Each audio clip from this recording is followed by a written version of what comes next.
ভাগ্য গণনা বা ভাগ্য নির্ধারণ আমাদের দেশের অনেক পুরনো একটা ট্রেডিশন। আর এর মধ্যে অন্যতম হচ্ছে টিয়া পাখি দিয়ে ভাগ্য পরীক্ষা।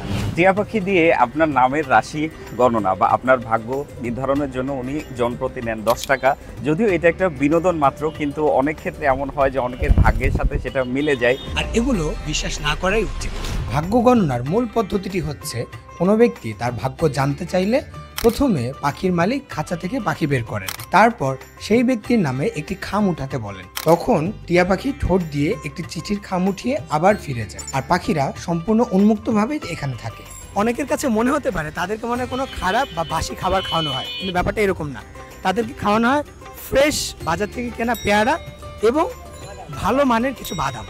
খামের ভেতরে থাকা কাগজটি পাখির মালিক বের করেন, তারপর পড়ে শোনান, আর এটাই হলো সেই ব্যক্তির রাশির লিখন। প্রতিটি খামের ভেতরে ভালো ভালো কথা লেখা আছে, এমন কোনো কথা লেখা নেই যেটা মানুষকে খারাপ দিকে ডাইভার্ট করতে পারে। যদিও ধর্মীয় দৃষ্টিকোণ থেকে এটা সম্পূর্ণ বেদাত, এটা শুধুমাত্র একটা বিনোদন মাত্র, তারপরেও অনেকেই আছে যারা এটা বিশ্বাস করেন। আর সম্পূর্ণ বেদাত হলেও এটি আমাদের দেশে অনেক পুরনো একটি ঐতিহ্য, তাই এটিকে কেবলমাত্র বিনোদন হিসেবে নেওয়াটাই বুদ্ধিমানের কাজ।